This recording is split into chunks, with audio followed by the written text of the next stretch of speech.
do we do? Stand up, fight back! When women's rights are under attack, what do we do? Stand up, fight back! What do we do? Stand up, fight back! Hey, hey, ho, ho. The patriarchy's got to go. Hey, hey, ho, ho. The patriarchy has got to go. Hey, hey, ho, ho. The patriarchy has got to go. Hey, hey, ho, ho. The patriarchy has got to go!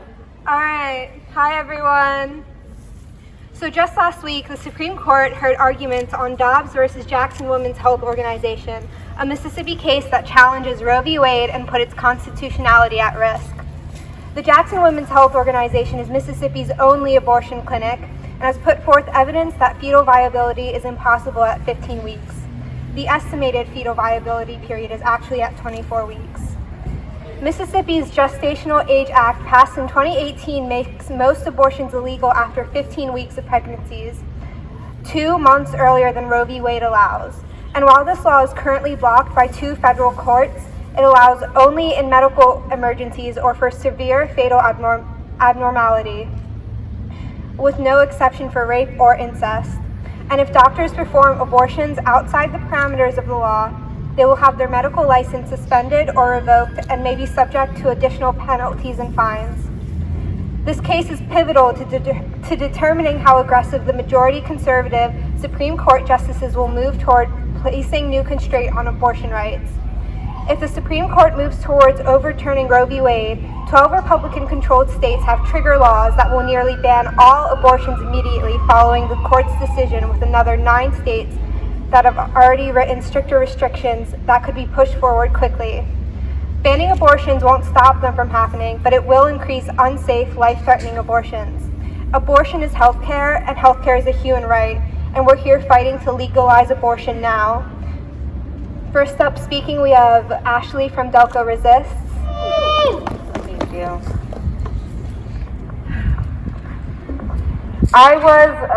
Writing this speech was not easy because trying to write about something that's so important is really difficult to put into words.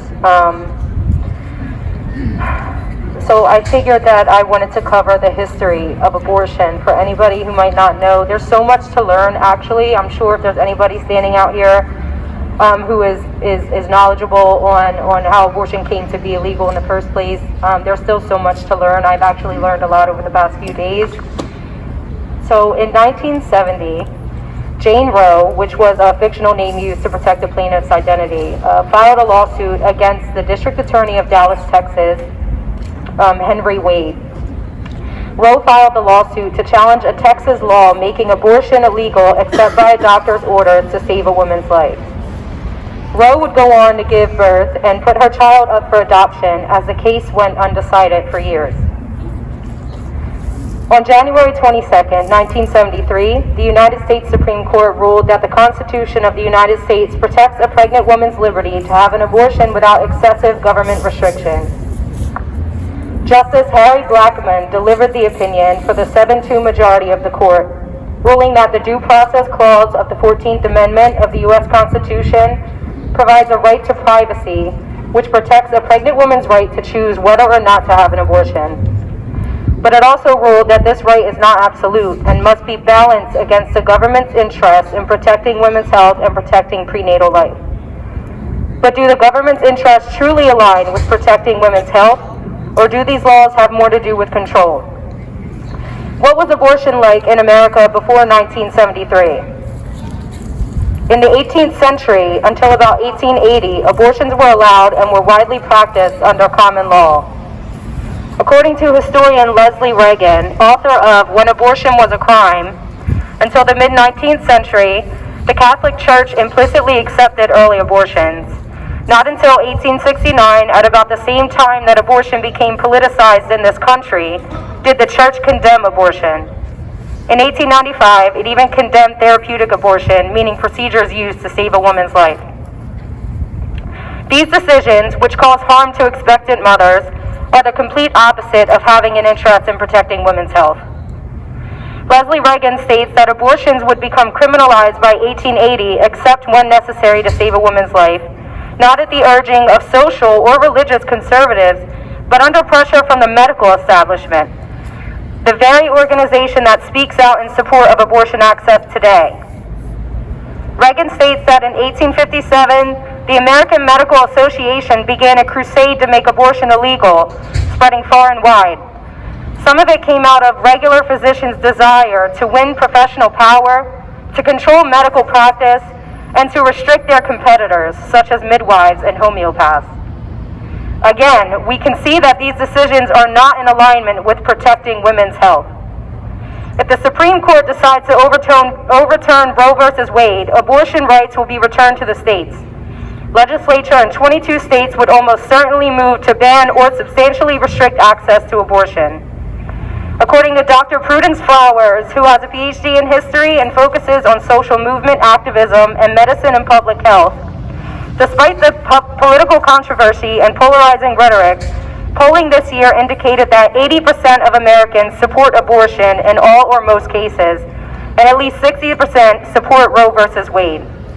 However, while abortion is common, 3/4 of U.S. abortion patients are low income, and more than half are people of color, who already face significant financial and logistical barriers in accessing this essential health care.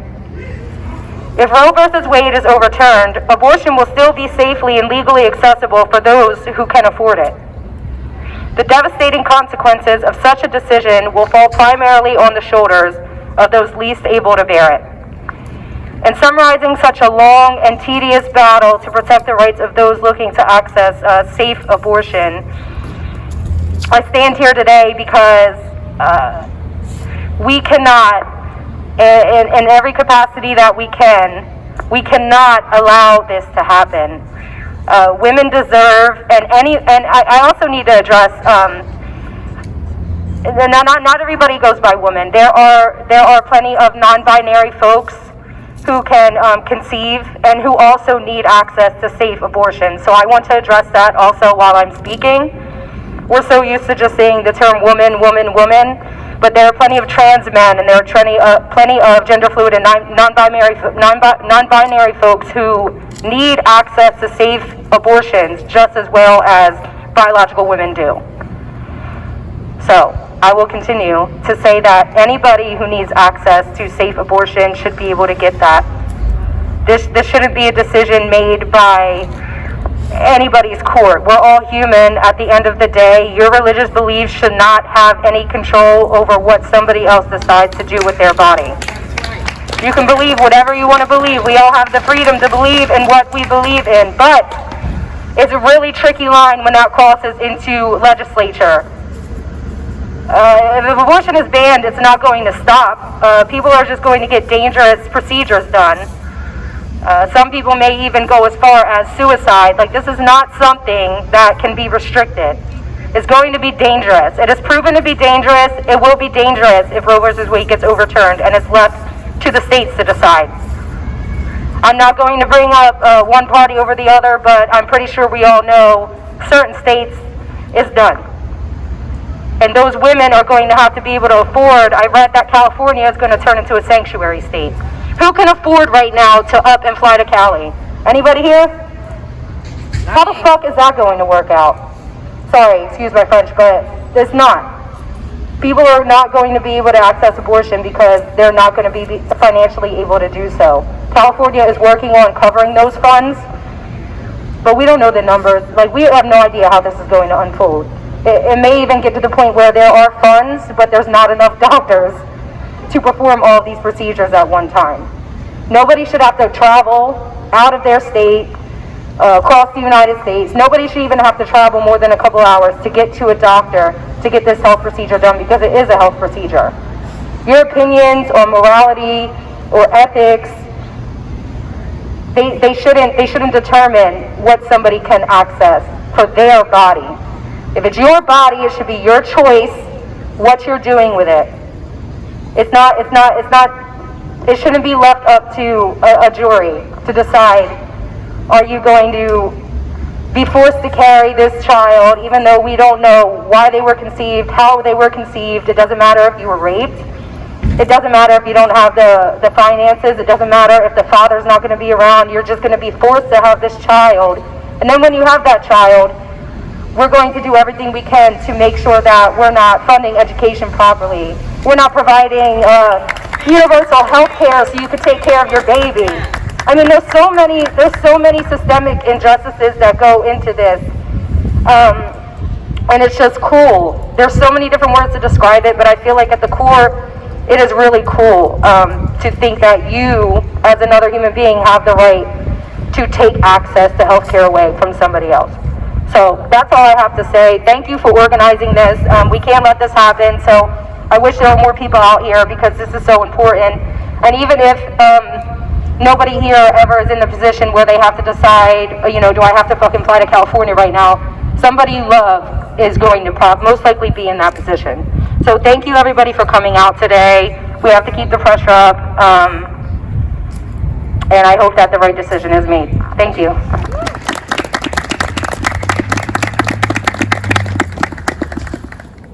When women's rights are under attack, what do we do? Stand up, fight back. When women's rights are under attack, what do we do? Stand up, fight back. What do we do? Stand up, fight back. All right, up next we have Becky from Delco DSA.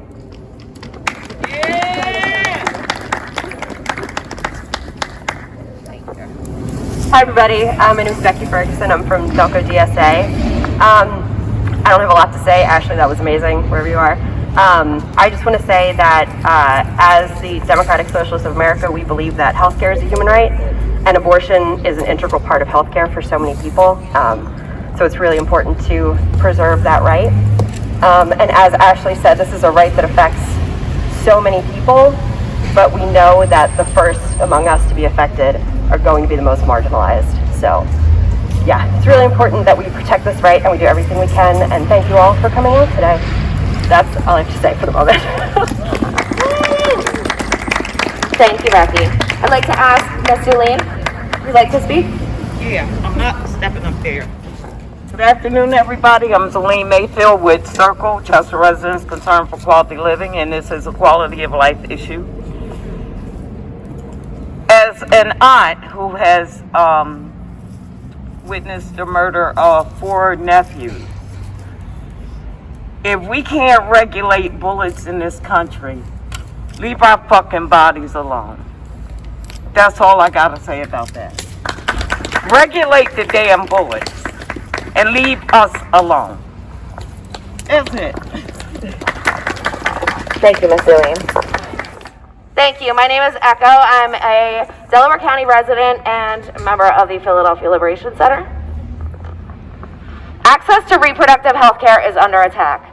While the Supreme Court drags its feet on making a decision about the unconstitutional abortion ban in Texas, it has also agreed to hear a case on a Mississippi abortion ban that completely defies Roe v. Wade.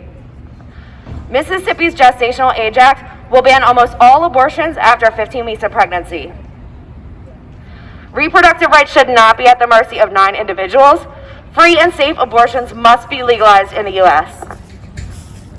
The United States' hostility towards abortion hurts working women the most. The Hyde Amendment continues to block Medicaid coverage of abortions, and restrictions on Title X funding has forced many affordable family planning clinics to stop providing abortions.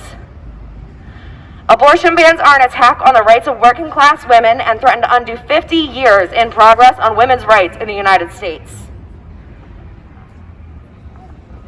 The evisceration of child tax credits and parental leave legislation makes it clear that the capitalist legislators don't care about children or their parents. As wealth inequality and the cost of education skyrocket, working class families face enormous economic stress if they decide to have children.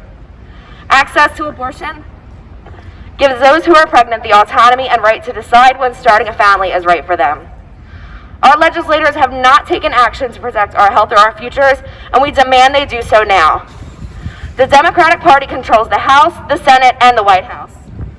They have the power to pass the Women's Health Protection Act, which would protect a person's ability to decide to continue or end a pregnancy. It would protect abortion services and preempt any restrictions passed at the state level, such as heartbeat bills or required ultrasounds and other tests. This is an achievable outcome, but it must be backed by a strong women's movement. We demand that the Democrats end the abortion debate once and for all and legalize abortion in all 50 states. This is the only way to stop the state-by-state tactics aimed at completely gutting Roe v. Wade. We need a national women's rights movement to demand the Democrats stop treating women's rights as a debate or bargaining chip for re-election and legalize abortion now. Thank you. When women's rights are under attack, what do we do? Stand up, fight back. What do we do? Stand up, fight back. What do we do? Stand up, fight back. Our bodies, our choice. Our bodies, our choice. Our bodies, our choice. Not the church, not the state, women must decide their fate. Not the church, not the state, women must decide their fate. What do you say? Do you want to march for women's rights? All right, here we go. Hey, hey, ho, ho. The patriarchy has got to go. Hey, hey, ho, ho. The patriarchy has got to go. Hey, hey, ho, ho. The patriarchy has got to go. Hey, hey. Not the church, not the state, women must decide their fate. Not the church, not the state. Women must decide their fate. Women's rights are under attack. What do we do? Stand up, fight back. When women's rights are under attack, What do we do? Stand up, fight back. 2, 4, 6, 8. Separation of church and state. 2, 4, 6, 8. Separation of church and state. 1, 2, 3, 4. Abortion is worth fighting for. 5, 6, 7, 8. Women's rights are worth fighting. What do we want? Abortion rights. When do we want it? Now. What do we want? Abortion rights. When do we want it? Now. Pro-life is a lie. You don't care if women die. Pro-life is a lie. You don't care if women die. My body, my choice. My body, my choice. My body, my choice. My body, my choice. 2, 4, 6, 8. Separate the church and state. 2, 4, 6, 8. Separate the church and state. What do we want? Abortion rights. When do we want it? Now. What do we want? Abortion rights. When do we want it? Now. My body, my right. We won't give up without a fight. What do we want? Abortion rights. When do we want it? Now. When women's rights are under attack, what do we do? Stand up, fight back. Stand up, fight back. What do we do? Stand up, fight back. Pro-life is a lie. You don't care if women die. Pro-life is a lie. You don't care if women die. Not the church, not the state. Women must decide their fate. The patriarchy has got to go.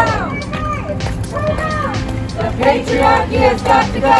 Women's rights are under attack. What do we do? Stand up, fight back. Women's rights are under attack. What do we do? Stand up, fight back. My body, my choice. My body, My choice. my body, My choice. my body, My choice. my body. My choice.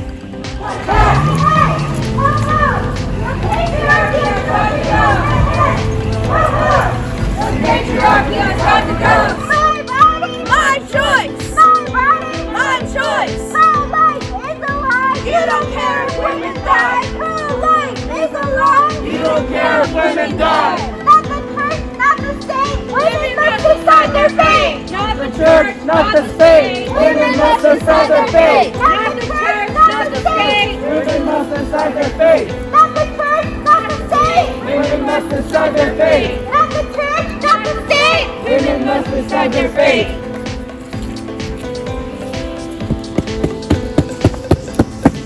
Thank you everybody for coming out here and standing up for women's rights today. Abortion must be legalized in all 50 states. Again, this is an attainable goal. Like, the Democrats control everything. They can push through this women's bill and like everything would be good, right? But we need a sustained movement. We need to be building community power so that when things like this come up, we can challenge it. We stand together and challenge it. Forgive me, all. Thank you. Thank you again, everybody, for being here today.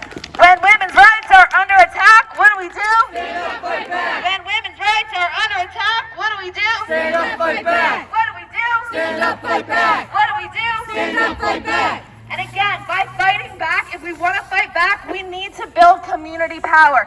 It doesn't stop here. It's not enough to show up and make these demands. We need to be building community power every day and working towards making this change in our own communities and building power structures outside of what's already there so we can challenge these things ourselves. Thank you all for being here today.